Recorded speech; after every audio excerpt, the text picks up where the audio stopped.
મિત્રો આપણો આ ત્રીજો પીરિયડ છે પ્રકરણ 6 ત્રિકોણ। પહેલા પીરિયડમાં મેં તમને પ્રમેય આપ્યો અને એ પ્રમેય તૈયાર થઈ ગયો એના પછી એના સૂત્ર આધારિત દાખલા આપ્યા હતા। કાલે બધા દાખલાની રીત સમજાઈ હતી અને પછી આપ્યા હતા। હવે એમાં જે દાખલામાં ડિફિકલ્ટી જેવું લાગ્યું હોય તો આજે એનું સોલ્યુશન તમને પીરિયડ પૂરો થાય પછી મળશે। એટલે કદાચ એમાં કઈ ક્વેરી હોય ભૂલ થતી હોય તો સમજવા માટે એ આપેલા આ જે સોલ્યુશન છે એમાં તમે જોશો ખ્યાલ આવી જશે અને ખ્યાલ ના આવે તો તમે પછી મને પૂછી શકો છો। આપણા જોડે અત્યાર સુધી જે ભણ્યા હતા એમાં મેઇન મુદ્દો હતો ત્રિકોણની સમરૂપતા। બે ત્રિકોણ હોય એના અનુરૂપ ખૂણા સમાન હોય, અનુરૂપ બાજુનો ગુણોત્તર સમાન હોય તો તે બે ત્રિકોણ સમરૂપ છે એમ કહેવાય। આવું ભણી ગયા હતા। એના ઉપરથી પ્રમેય ઉપરથી સૂત્ર અને સૂત્ર ઉપરથી દાખલા। હાલ જે વાત કરી રહ્યો છું એમાં અનુરૂપ બાજુના માપ શોધવા માટેના દાખલા મેં આપ્યા હતા અને તમે શોધી પણ છે બાજુઓના માપ। હવે પ્રશ્ન તે આવ્યો કે કદાચ એવું બને કે બાજુઓ બધી આપી દે અને એવું પૂછે ખૂણા શોધો તો કેવી રીતના શોધવા? તો પહેલો પ્રશ્ન એ આવી જાય કે જે બોલતો તો અનુરૂપ ખૂણા સમાન હોય, અનુરૂપ બાજુનો માપનો ગુણોત્તર સમાન હોય એટલે કે અનુરૂપ બાજુ સમપ્રમાણમાં હોય તો તે બે ત્રિકોણ સમરૂપ છે એમ કહેવાય। હવે હું એવું વિચારું છું કે બે સમરૂપ ત્રિકોણ છે એવું આપ્યું નથી તો શું? તો આ દાખલો બોર્ડ પર લખેલો છે, જોઈ લઈએ। ત્રિકોણ એબીસી, ત્રિકોણ પીક્યુઆર, અહીંયા ક્યાંય શબ્દ વાપર્યો નથી, સમરૂપ છે। બાકીની આખી રકમ તમે વાંચશો એટલે માપ લખેલા બધે જોવા મળશે। શોધવાનો છે ખૂણો એટલે હું વિચારું છું કે લાવો એક ત્રિકોણ પહેલા દોરી દઈએ। એટલે એક તો નામ સહિત એ બી સી ત્રિકોણ દોરી દીધો, એના માપ હતા એ લખી દઈએ તો 80 છે, બી નું માપ 60 છે, એ બી નું માપ 3.8, બીસી નું 6 અને એસી નું 3 વર્ગમૂળમાં 3 આવું માપ આપણને આપેલું છે। બીજો ત્રિકોણ દોરી અને સીધે સીધા માપ લખવા જઈએ તો એ આપણી મોટા મોટી ભૂલ છે। એને સમરૂપ છે એવું કહ્યું જ નથી। એટલે સમરૂપ કયો ત્રિકોણ છે એ કયા નામનો છે એ હજી આપણે જાણતા નથી। એટલે હું વિચારું છું કે હવે શું કરું તો બાજુઓના માપ જોઉં। મને એવો અંદાજ આવે છે કે વર્ગમૂળમાં કિંમત જે આપી લે છે એવું જ માપ સામે વર્ગમૂળ વાળો હોઈ શકે એવો અંદાજ છે। એટલે અહીંયા જુઓ 3 વર્ગમૂળમાં 3 છે તો અહીંયા જુઓ 6 વર્ગમૂળમાં 3 છે। એટલે હું વિચારું કે આને અનુરૂપ આવું હોઈ શકે 6 વર્ગમૂળમાં 3। હવે રહી આ બે બાજુ, એમાં મોટી બાજુ છે આના કરતા, એટલે આમાં હું વિચારું છું કે બેમાં મોટું કોણ તો કે 12, એટલે હું લખું છું અહીંયા 12। હવે બાકી રહી બાજુ એ 7.6 રહી ગઈ તે લખી દીધી। હવે આમાં જોવું ત્યારે ખબર પડે છે કે 7.6 એટલે કોણ તો કે ક્યુઆર નું માપ છે એટલે મેં ક્યુઆર લખ્યું। અહીંયા પીક્યુ નું માપ કર્યું છે 12 તો પીક્યુ એટલે ક્યુ આવી ગયું તો અહીંયા પી લખું। હવે આના પ્રમાણે તમે જોશો તો માપ પ્રમાણે બાજુઓ લખી। હવે આ બે સમરૂપ છે એ ચકાસણી કરવા માટે અનુરૂપ બાજુઓનો ગુણોત્તર સમાન થવો જોઈએ। એટલે મેં વિચાર્યું કે એબી ના છેદમાં હું લઈ લઉં ક્યુઆર બરાબર એબી નું માપ 3.8, 7.6 છેદ ઉડાડશો તો જવાબ આવશે 1/3। અહીંયા બીસી ના છેદમાં લઈ લઉં ક્યુપી અથવા પીક્યુ અહીંયા 6 12 જવાબ આવશે 1/2. એસી લઉં છું એને અનુરૂપ બાજુ આવશે PR અથવા RP. એનું માપ લખું છું 3 વર્ગમૂળમાં 3 છેદમાં 6 વર્ગમૂળમાં 3. વર્ગમૂળમાં 3 જતા રહેશે, 3 દુ 6. આનો જવાબ 1/2.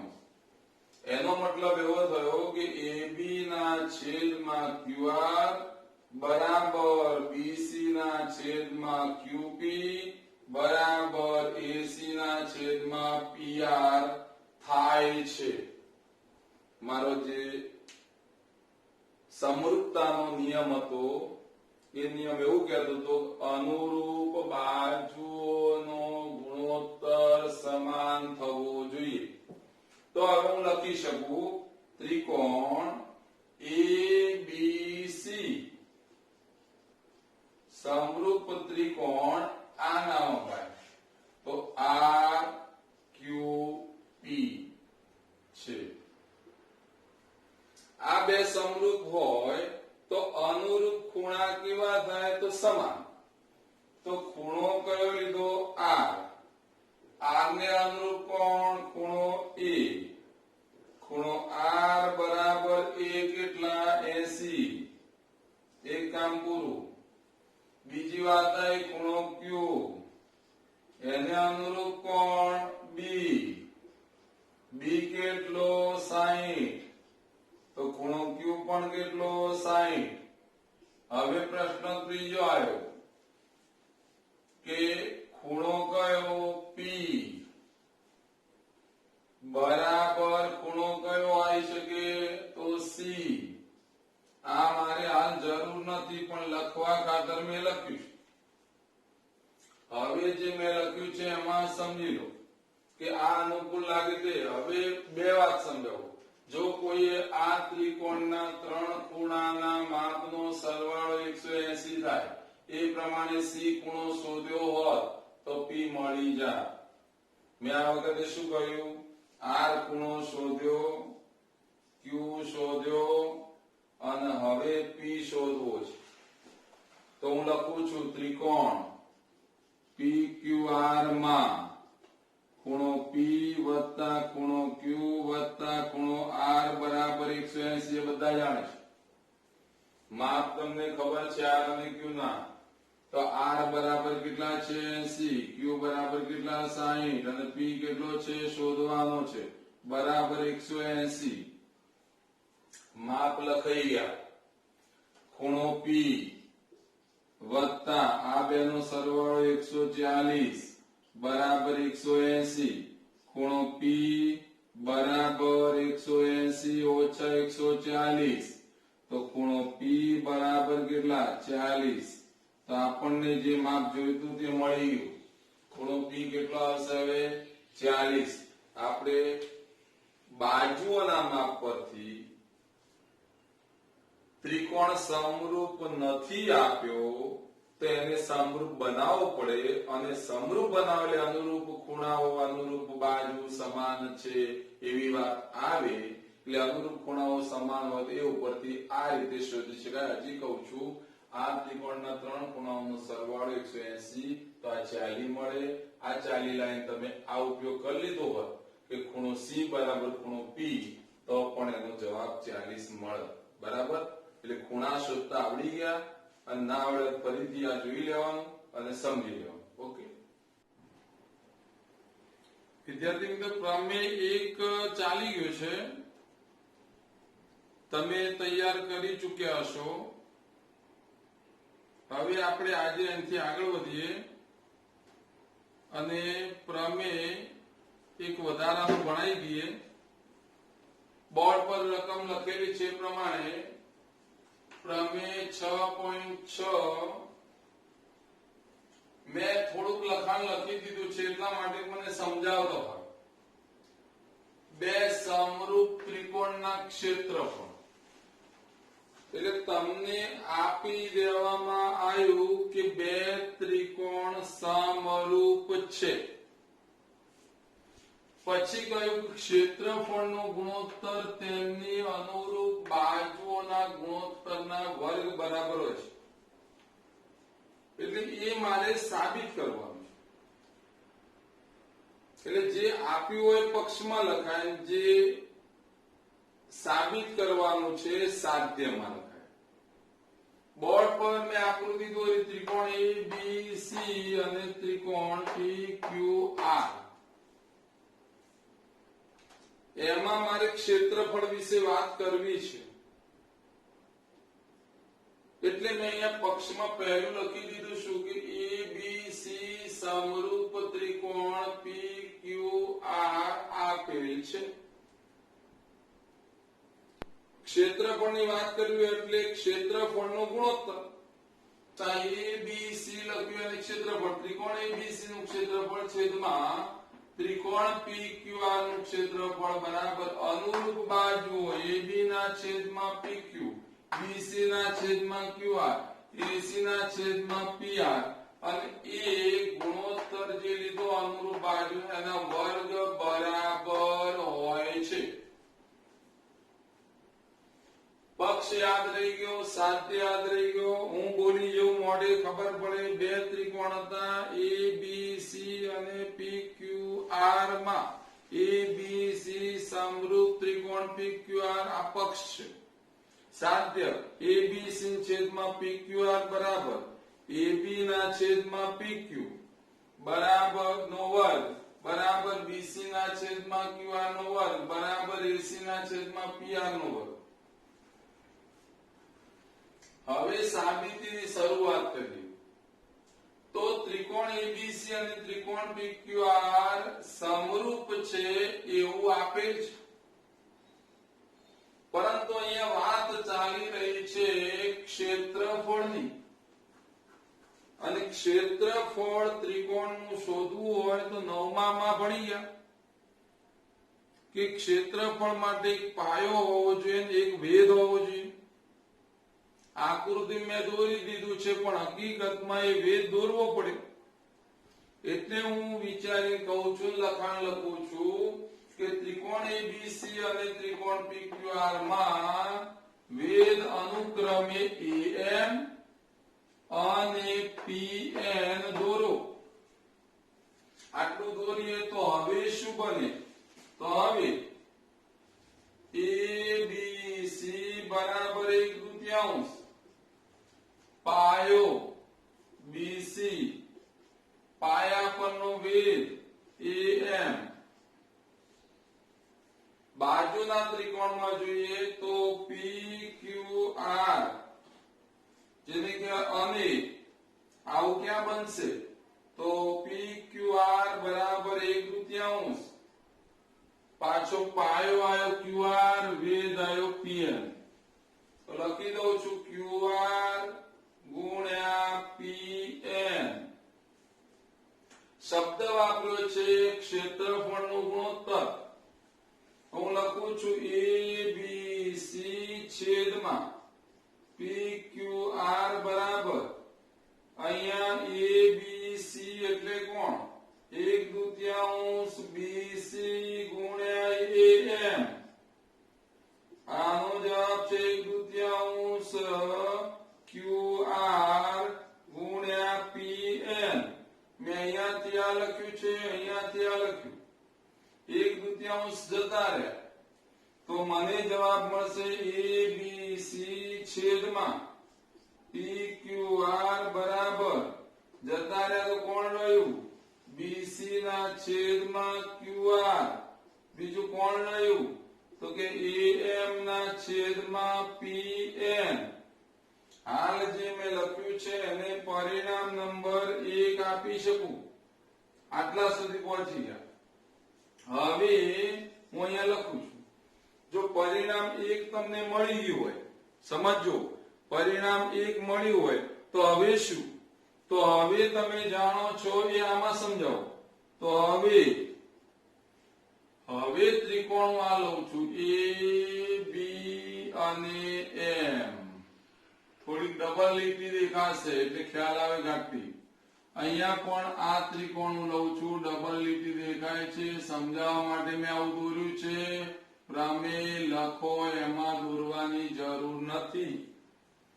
તો આ બે ત્રિકોણ લીધા તો હવે ત્રિકોણ ABM અને ત્રિકોણ PQN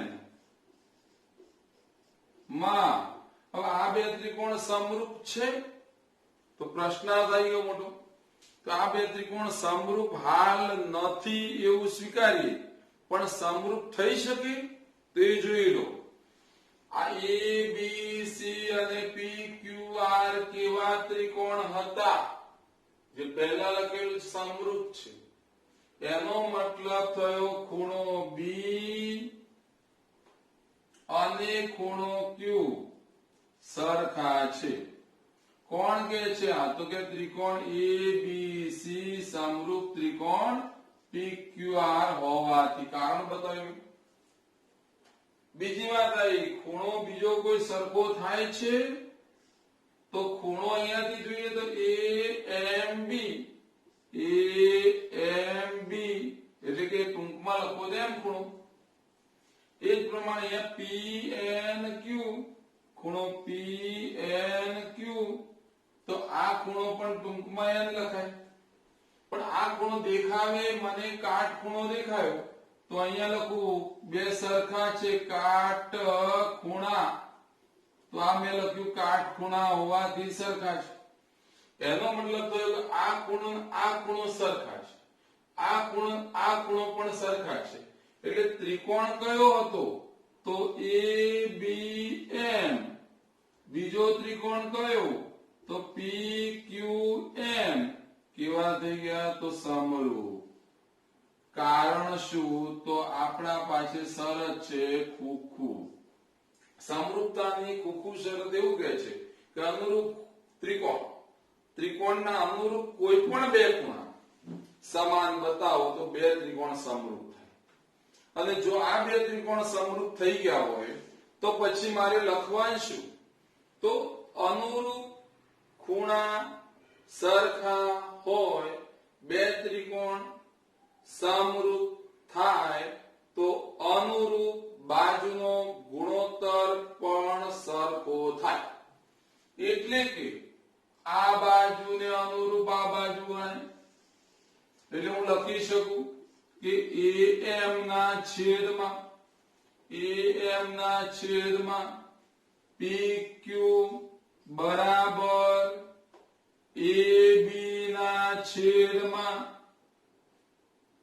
PQ આવું થશે AB ના છેદમાં PQ આને મારે પરિણામ નંબર 2 આપવો હોય તો આપી શકું એટલે આને કહેવાય પરિણામ નંબર 2 હવે આગળ વધું છું જગ્યા ન હોવાથી ભૂસી નાખું પછી નવું શરૂ કરું છું બરાબર પરિણામ 2 આપણે આવી ગયા બોર્ડ પર જે હતું એ બધું ભૂસી નાખ્યું હવે એનાથી આગળ એટલે પરિણામ 2 જે આયા છો ત્યાંથી વળી તમે શું જાણો છો ત્રિકોણ ABC સમરૂપ ત્રિકોણ PQR આવું જાણો છો એટલે તમે પરિણામ 2 જે લખ્યું હતું એના નીચે લખાણ આવે તો આ જે છે એ ત્રિકોણ ABC સમરૂપ ત્રિકોણ PQR છે અને હોવાથી આપણે જાણીએ છીએ કે અનુરૂપ બાજુ AB ના છેદમાં PQ બરાબર BC ના છેદમાં QR બરાબર AC ના છેદમાં PR આવું થાય આને પણ મારે પરિણામ નંબર આપવો હોય તો આપી દઉં અને એ પરિણામ નંબર 3 તમારી જોડે હાલ નોટમાં તમે લખ્યું છે મારી સાથે જે સમજાવતો તો એ સમજ્યા પછી નોટમાં લખ્યું હોય તો એમાં તમારી પાસે પરિણામ 1 હશે અને પરિણામ 1 જે હતું એ શું હતું તો ABC છેદમાં PQR બરાબર શું પરિણામ હતું જોઈ લો તો તમને મળશે BC ના છેદમાં QR BC ના છેદમાં QR ગુણ્યા એવું કંઈક લખેલું છે અંદર જોશો તો ખબર પડશે અને એ છે AM ના છેદમાં PN AM ના છેદમાં PN એટલે કે BC ના છેદમાં QR બરાબર AM ના છેદમાં PN આવેલું આવ્યું આ જે આવ્યું છે એમાં હવે હું બીસી ના છેદમાં QR બરાબર હું લખી શકું આમાંથી કે BC ના છેદમાં QR બરાબર શું લખાય? AB ના છેદમાં PQ લખવું હોય તો લખી શકાય. એટલે હું લખું છું ABC છેદમાં PQR બરાબર આની જગ્યાએ હું લખું છું કોણ? તો AB ના છેદમાં PQ ગુણ્યા શું બાકી રહ્યું? તા તો હતું જ AM ના છેદમાં PN. કોના પરથી લખ્યું? તો પરિણામ 1 અને 2 પદ નહીં, પરિણામ 1 અને 3 પરથી આવું લખાયું. પરિણામ 1 અને 3 પરથી મને જે લખાયું છે પદ કયું આવ્યું છે? તો AB ના છેદમાં કયું છે? PQ બરાબર AM ના છેદમાં PN. પરિણામ 2 જુઓ, પરિણામ 2 જોશો ત્યારે ખબર પડશે કે AM ના છેદમાં PN બરાબર શું છે? તો AB ના છેદમાં PQ હશે પરિણામ 2 માં.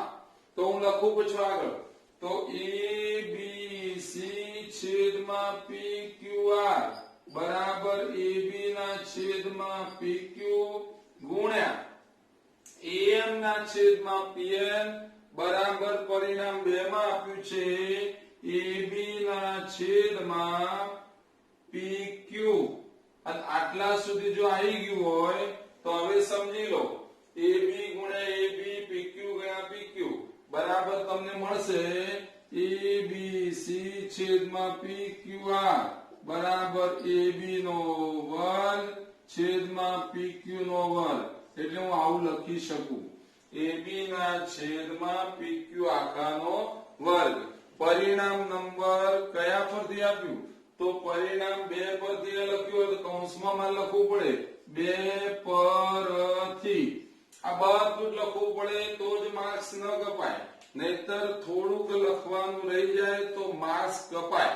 અને આ પ્રમાણે મને અત્યારે પરિણામ મળ્યું.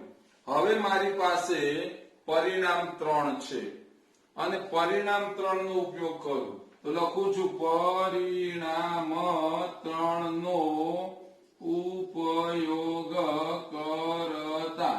પરિણામ 3 શું કહે છે કે ભાઈ તમે AB ના છેદમાં PQ લખો તો એના બરાબર તો BC ના છેદમાં QR છે, એના બરાબર AC ના છેદમાં PR છે. તો પછી આનો જો વર્ગ કરો તો આનો વર્ગ થાય, આનો વર્ગ થાય. તો અંતે અહીંયા હું લખી શકું કે ABC છેદમાં PQR બરાબર શું આવ્યું હતું? તો AB ના છેદમાં PQ એનો વર્ગ આવ્યો હતો. પણ પરિણામ 3 જે આપ્યું છે ને એ પરિણામ 3 માં AB ના છેદમાં PQ પછી કોણ છે?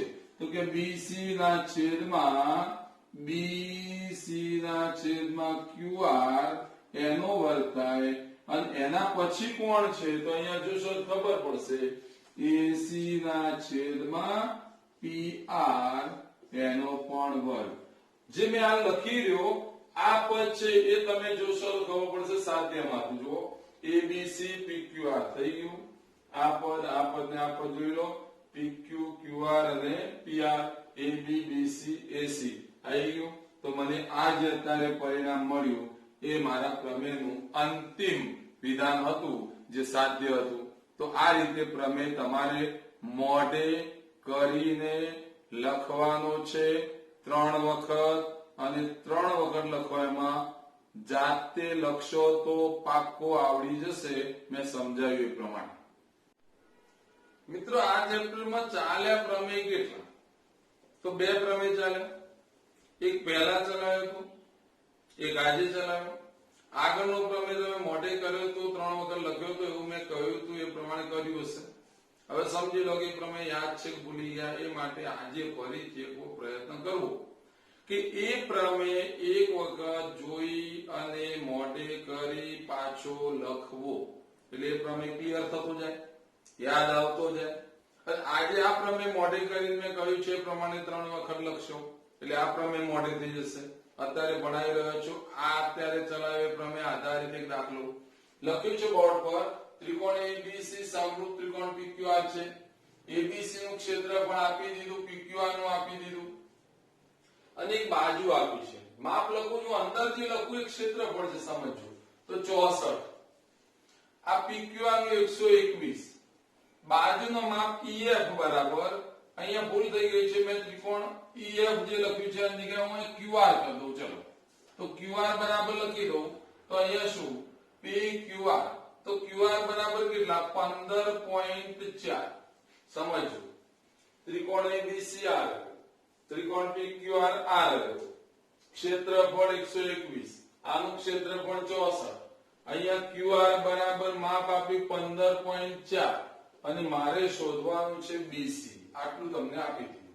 આકૃતિ દોરેલી, લખાણ પરથી બધા માપ લખાઈ, બધા રકમ પરથી બધા માપ લખાઈ ગયા.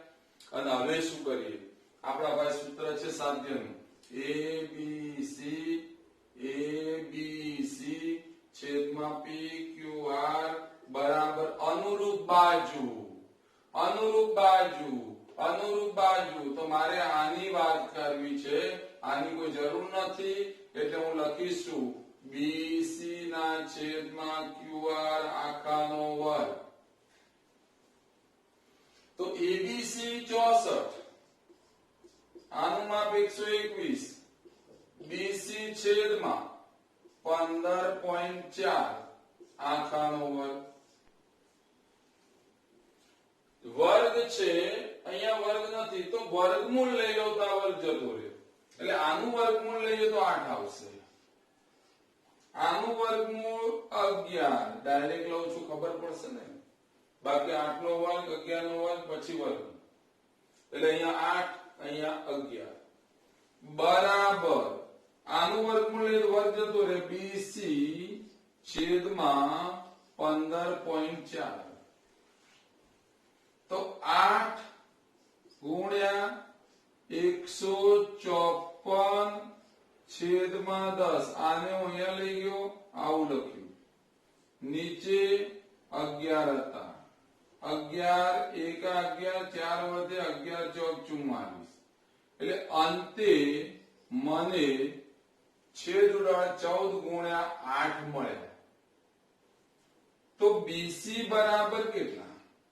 તો BC બરાબર આપણે જોઈ ગયા પ્રમાણે BC બરાબર 8 ગુણ્યા 14 છેદમાં 10. ઘડિયા આવડે તો અતિ ઉત્તમ, પણ ના આવડે 8 ચોક 32 નો 2, 3 વધ્યા, 8 9 10 11 એટલે 112 છેદમાં 10. BC બરાબર પોઈન્ટ કાપીએ તો 11.2 મારો જવાબ મળ્યો. હવે તમને સમજાવી દઉં, 1 2 અને 3 માપ આપ્યા એટલે ચોથું શોધવાનું.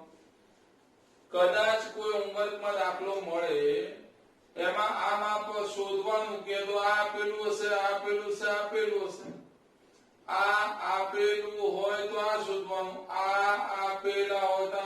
4 માંથી 3 આપેલા હશે માં, અને પ્રમાણે પછી શોધવાનું સૂત્ર આર્યું જ હોય. સમજી ગયા છો બરાબર? આ દાખલો એ રીતે ગણવાનું રહેશે. 1 2 દાખલા હોમવર્કમાં આપું છું.